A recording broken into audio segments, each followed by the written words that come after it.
Assalamualaikum dan salam Malaysia Madani. Kanta 744 mendahului berita. Kami mulakan dengan rangkuman berita utama dalam segmen esensi. 16 perubahan portfolio, 5 menteri dan 5 timbalan menteri baharu. Juga 4 muka baharu dengan 3 digugurkan. Rombakan Kabinet Kerajaan Madani diumum Perdana Menteri ini turut menyaksikan penampilan semula 5 bekas menteri. Kini Kabinet dianggotai 31 menteri. Timbalan menteri pula 29 orang dan keseluruhannya 60 anggota. Masih rendah jika dibandingkan pentadbiran sebelum ini. Melangkaui usia setahun Kerajaan Madani, barisan Kabinet baharu ini diharap mempamerkan prestasi terbaik hingga PRU ke-16. Jelas Perdana Menteri penyesuaian dilakukan demi memenuhi tuntutan semasa termasuk perkembangan ekonomi dan tangani kos sara hidup rakyat. Malah pemotongan 20% gaji barisan jemaah menteri akan diteruskan. Penyusunan semula 2 kementerian atas faktor keperluan semasa. Kementerian Sumber Asli, Alam Sekitar dan Perubahan Iklim kini dipecahkan. Dikenali Kementerian Peralihan Tenaga dan Daya Guna Awam serta Kementerian Sumber Asli dan Kelestarian Alam. Turut dipecahkan Kementerian Komunikasi dan Digital. Jawatan Menteri Komunikasi kekal disandang Fahmi Fadzil dan timbalannya Teo Ni Ching. Manakala Gobind Singh Dio dilantik Menteri Digital di samping timbalan Datuk Uga Anak Kumbung. Pengasingan tugas Kementerian Komunikasi dan Kementerian Digital akan memperkasa penyampaian maklumat kepada rakyat, terutama melibatkan pelaksanaan dasar dan inisiatif kerajaan. Menteri Komunikasi berkata, sebelum hujung tahun ini pihaknya akan pastikan perancangan dan fokus kementerian tersedia untuk tahun depan. Dalam pada itu, Timbalan Perdana Menteri Datuk Seri Fadilah Yusof melihat rombakan Kabinet bukan sekadar mengisi kekosongan tetapi usaha memperkasakan lagi gerak kerja dan pentadbiran Kerajaan Madani. Menerajui kementerian baharu iaitu Kementerian Peralihan Tenaga dan Daya Guna Awam serta Menteri bertanggungjawab terhadap hal ehwal Sabah Sarawak. Beliau berkata tindakan itu mampu memacu agenda demi kesejahteraan rakyat. Sementara itu, Sabah komited untuk terus memberi sokongan padu kepada barisan jemaah menteri baru agar beri impak berkesan kepada rakyat. Penganalisis menyifatkan rombakan Kabinet langkah bijak Perdana Menteri yang tepat pada masanya. Pengurus Kanan Penyelidikan Institusi Darul Ihsan berpendapat penyusunan semula struktur pentadbiran amat penting bagi menggerakkan agenda Malaysia Madani lebih efektif dan berfokus. Malah, kewujudan 4 kementerian baharu hasil pecahan 2 kementerian terdahulu wajar bagi berdepan realiti dan mengurus persepsi rakyat. Petang tadi di Istana Negara, 5 menteri dan 5 timbalan menteri baharu mengangkat sumpah jawatan di hadapan Yang di-Pertuan Agong. Antaranya Datuk Seri Dr. Zulkifli Ahmad yang kembali menerajui Kementerian Kesihatan serta Ahli Parlimen Titiwangsa Datuk Seri Johari Abdul Ghani selaku Menteri Perladangan dan Komoditi. Turut mengangkat sumpah Menteri Kewangan 2 Senator Datuk Seri Amir Hamzah Azizan. Lebih 500 kg gula pasir dan minyak masak bersubsidi dirampas di sebuah restoran di Alor Gajah. Menurut pengarah KPDM, serbuan dilakukan selepas aduan diterima daripada pengguna. Barangan bersubsidi berkenaan disorok di tangga dan di stor bangunan terbabit. Premis berkenaan juga tiada permit kebenaran simpan barang kawalan berjadual. Di Labuan, lebih 5,000 tin minuman keras seluduk bernilai RM100,000 dirampas EPMM. Pengarah Zon Maritim berkata pasukan bot peronda mengesan sebuah bot yang mencurigakan di perairan Labuan menghala ke arah menumbuk Sabah. Tekong berjaya meluluskan diri. Usaha memburu dalang masih lagi diteruskan. Hari ke-6 siasatan kes pembunuhan Zain Ryan Abdul Matin, Ketua Polis Selangor mendedahkan ada pergerakan ditemukan hasil pemeriksaan awal rakaman papan pemuka kereta penduduk di apartmen idaman Damansara Damai. Turut dilakukan air di aliran anak sungai berdekatan penemuan mayat mangsa disedut keluar. Hapuskan bilik sewa ala sangkar burung. 247 premis diperiksa JBPM bagi memastikan pemilik premis mematuhi garis panduan ditetapkan. Jelas Menteri KPKT, operasi gempur dilakukan di premis komersial dan kediaman bagi menangani kebakaran di premis yang dijadikan bilik sewa tanpa kebenaran.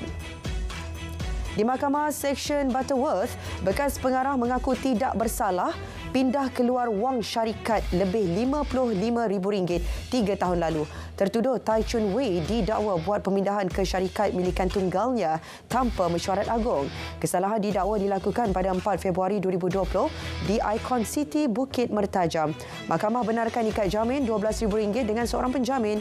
Kes disebut semula 17 Januari. Operasi SAR kanak-kanak lelaki yang dikhawatiri lemas di Kuala Rompin diteruskan. Ketua Balai Bomba dan Penyelamat Rompin berkata, pencarian dilakukan di sekitar sungai berhampiran tadika perkampungan banjir Kampung Sepayang. Operasi disertai 64 anggota PPDA Pekan dan Kuantan bersama anjing pengesan. Mangsa Rizki Madina Jamaluddin, 5 tahun, dikatakan lemas semasa memancing bersama rakannya semalam. Di Kelantan pula, operasi cari lamat nelayan warga Thailand yang dikhawatiri jatuh laut berdekatan Pulau Perhentian ditamatkan. Menurut Pengarah Maritim Negeri, tiada petunjuk baharu ditemukan. Jarak masa yang lama sebelum wakil bot laporkan insiden, hari ini beri harapan tipis operasi berjaya.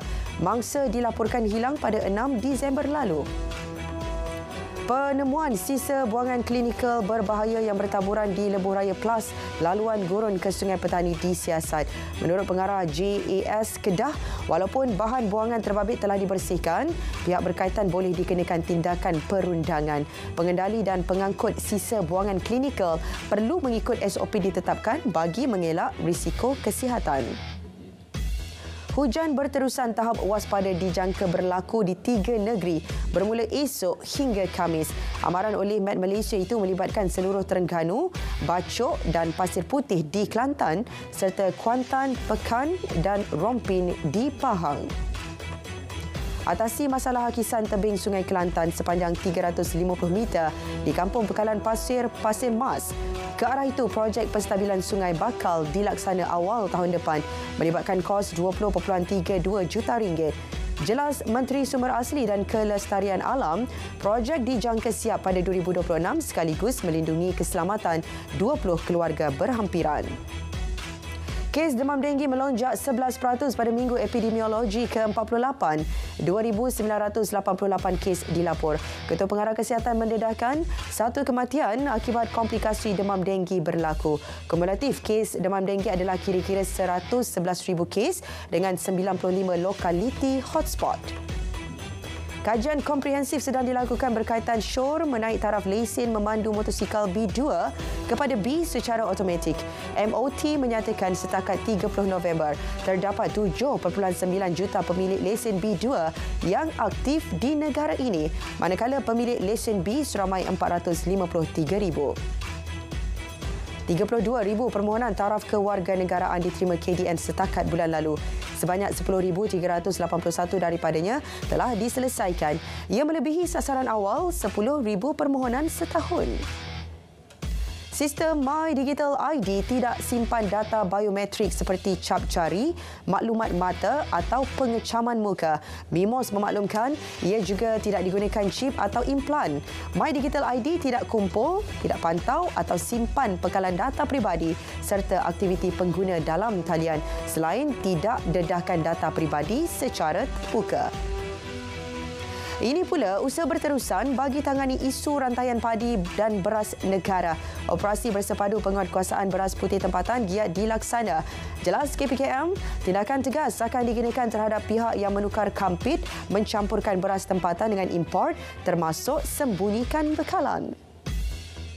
Program usahawan tani di bawah Inisiatif Pendapatan Rakyat Intan di Hulu Kinta Perak akan diperluas ke kawasan lain.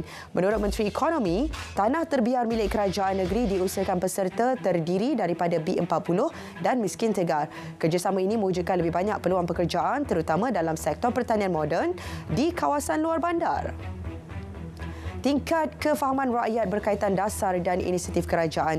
Penerangan secara bersemuka akan dipergiat tahun depan menerusi pelbagai platform.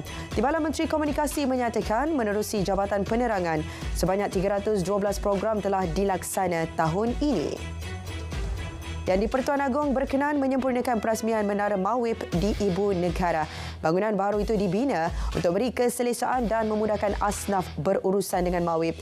Menara 24 tingkat itu menelan belanja RM264 juta.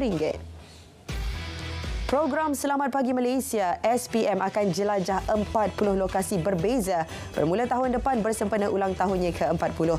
Menurut Timbalan Pengarah Bahagian Berita Awal Semasa RTM, keunikan kandungan salah satu faktor kejayaan SPM sejak 1984. Lokasi pertama jelajah ialah di Melaka dan Perak, sekaligus meraikan Hari Melawat Melaka dan Perak 2024. Dua siswa Azhar warga Palestin yang terkorban dalam serangan Israel di Gaza terima anugerah secara anumerta pada istiadat Convocation USIM ke-21. Ijazah Doktor Falsafah dan Ijazah Sarjana Sains disampaikan oleh Chancellor USIM Tuanku Ampuan Besar Negeri Sembilan kepada Duta Besar Palestin ke Malaysia. Beliau mewakili Allahyarham Dr. Muhammad J.H. Al-Zanin dan isterinya Allahyarham Khalid M.H. Il-Zanin yang maut pada 8 Oktober lalu. Belanjawan Perlis 2024, kadar bantuan kebajikan melalui JKM dinaikkan 100% antara RM200 hingga RM400 sebulan. Menteri Besar memaklumkan 2,600 penerima dapat manfaat menerusi peruntukan keseluruhan RM7.4 juta. 500,000 unit rumah mampu milik disasar menerusi rancangan Malaysia ke-12. Konsep perumahan inklusif Madani akan dijadikan teras pembinaannya pada masa depan. KPKT memberitahu setakat 30 September, lebih 400,000 unit kediaman mampu milik sedang dilaksana. Lebih 200,000 unit daripadanya di peringkat siap dan sedang dibina. Malaysia catat pertumbuhan jualan kenderaan elektrik EV yang kukuh setiap tahun. Justru, kerajaan optimis momentum positif itu akan berterusan sehingga penghujung 2023. Menteri MITI berkata, setakat ini lebih 100,000 EV berdaftar di Malaysia. Dalam pada itu, 250,000 pengunjung dengan potensi jualan lebih RM1.6 bilion disasar sempena Malaysia Auto Show MAS 2024. Menteri MITI berkata, selain pameran jenama terkemuka otomotif, ia juga mengetengahkan bakat PKS di peringkat dunia. MAS 2024 dianjurkan secara strategik dengan menekankan kepentingan amalan mampan dalam sektor otomotif. Ia dijadual berlangsung dari 21 hingga 26 Mei tahun depan di MAIPS Serdang dan IOI City Mall Putrajaya. Kekerapan penerbangan ditingkatkan kepada 248 penerbangan meliputi rangkaian domestik dan antarabangsa.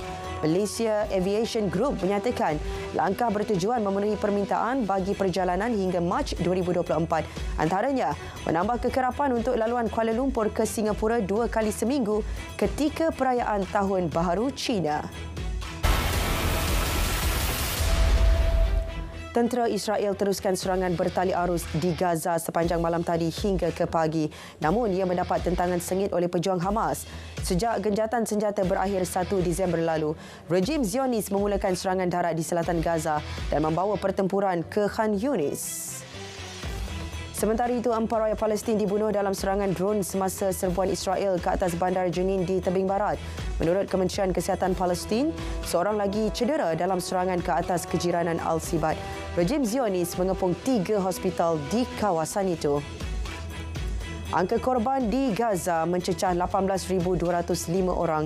Kementerian Kesihatannya memaklumkan 49,645 lagi cedera. PBB anggarkan lebih 1.9 juta penduduk di Gaza telah hilang tempat tinggal. Perkhidmatan kesihatan juga turut musnah dengan hanya 14 daripada 36 hospital berfungsi. Dalam perkembangan berkaitan, pemeriksaan berulang dan panjang oleh Israel menyebabkan pesakit yang dalam konvoi kecemasan ke Hospital Gaza City meninggal dunia. Ketua WHO berkata, tindakan rejim Zionis itu termasuk penahanan petugas kesihatan meletakkan nyawa pesakit yang cedera dalam risiko. Minggu lalu, bekalan pembedahan telah dihantar ke Hospital Al-Ahli dan 19 pesakit kritikal berjaya dipindahkan. Baik saudara, Kanta 744 berakhir di sini. Dari sungai ke segara, Palestin pasti merdeka. Malaysia Madani, tekad perpaduan penuhi harapan.